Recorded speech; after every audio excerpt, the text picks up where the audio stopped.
Let's try this one more time, more as comedy. I've noticed that our insane leader begins his sentences sometimes at the Wharton Business School in New England with the Pepperidge Farms guy with ate lobster.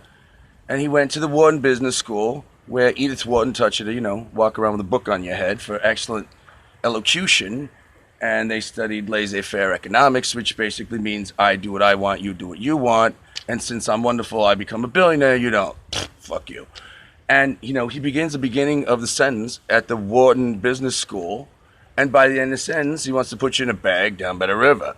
So you begin in New England eating lobster. And by the end, you're in a bag down by the river. And it's just, he's half, I'm super educated and rich and extremely erudite and full of shit and don't know my ass from a hole in the ground.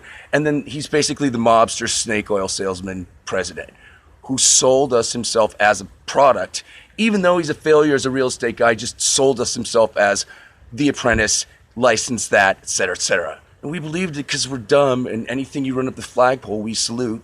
And he uses that to sell his bullshit and doesn't know that he's racist, right? And so what he knows is that, I'm awesome, right? How could you not love a guy with a big orangutan comb over, big obnoxious guy that grabs vaginas, vagina grabber in chief, you know what I'm saying? He doesn't understand why no one loves him because he's a sociopath and has no empathy. So he doesn't get what your problem is when he robs you and rapes you and beats you up with lawyers and is a mobster president and launders Russian mob money. He doesn't give a damn, right? And so his basic take is he doesn't like the news reflecting his actions. He says, shut down NBC Universal because they told the truth. I'm a warmonger. But that's, how nuts that is? What he knows, in addition to the fact that he's awesome, is that he got screwed. We got screwed. I got screwed. Nobody loves me. You don't love a big fascist piece of shit orangutan with a comb over. See, he doesn't get that. So what he gets is that everyone hates him for telling the news. Do you know what I mean? He doesn't like that. And so that becomes insane. He's an insane person that no one knows he's insane, right? And at that point, all he does is say, NAFTA, we got screwed. Iran, we got screwed. Global warming, we got screwed. Don, global warming is science. It's just, you can't get, it's the weather. It's the facts of, the planet. You didn't get screwed on that. But, he's got one quote that I thought was really instructive. He says, women are not as advertised. They're often very smart and very tough in business. He wants a refund on all of his divorces, and he wants a refund on women as a concept because he doesn't like that. And he rejects his feminine side, he rejects compassion, and he hates the victims. So he hates the NFL for standing up, black players for standing up for their brothers who are being shot. He doesn't like people standing up for poor people. He doesn't like Puerto Ricans being lazy and needing money for a hurricane, those damn lazy Puerto Ricans creating a hurricane. And so this thing has gotten so insane that what he basically does is, I saw a thing on the History Channel said that originally they didn't have such a thing as white people. I think I'll let Don take it from here. What do they got no white people? What do you mean? John's telling me that what they had was they had, the Scots fighting the British. And they're like, you white people are different white people. They're not. What the hell's that? They didn't. What they had was they co-opted a bunch of poor people to think they were rich, to think they were the slave holders, to think that they were classy, and to enforce their bullshit. And those people are still voting against their interests today. They don't know it. And soon they will when he doesn't give them a middle-class tax cut while telling them that it's huge. And soon they'll know it, but it'll be too late. And so it's like, this is messed up. These people don't know this. And they're just doing what they were historically led to do by a bunch of people that deceived them and are deceiving them to this day, and nobody gets it. And that's really messed up for a bunch of people that are going to get taken advantage of that just don't get this, that the guy's a sociopath. Yeah, that's basically it.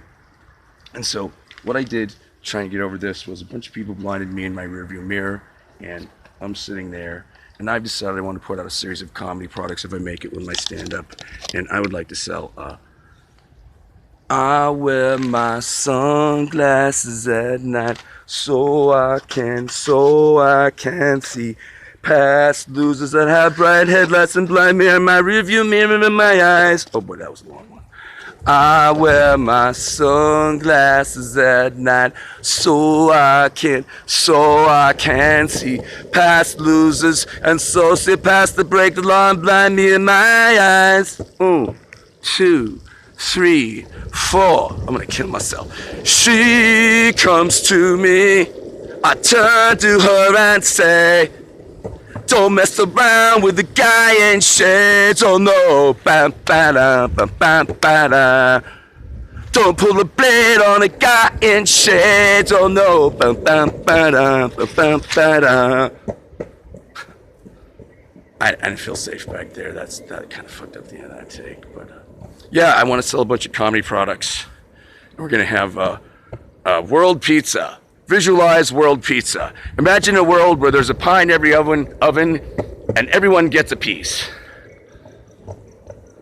And it'll be like a fusion restaurant for pizza, and it'll be all kinds of fusion. I've got dishes I made up. How's this sound? Garlic basil chicken. Garlic basil curry. Yeah, because there's basil and curry, and there's basil and garlic, but who makes garlic basil curry? I do. Do you know why they call it a falafel? Because when you get done eating it, you feel full, but while you're eating it, you feel awful. No, only if they're bad. I like falafel, they're good. Okay, 360 pan, fabulous, wonderful. I feel good now. I feel safe. We can end now. I feel good.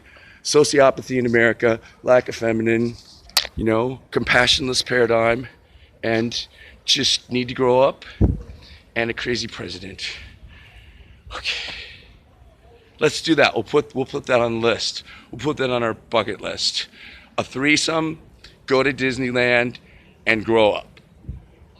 I hear that it's the happiest place on earth, and I'm like, I thought that was Scarlett Johansson's twat. Bada boom. Okay, bye.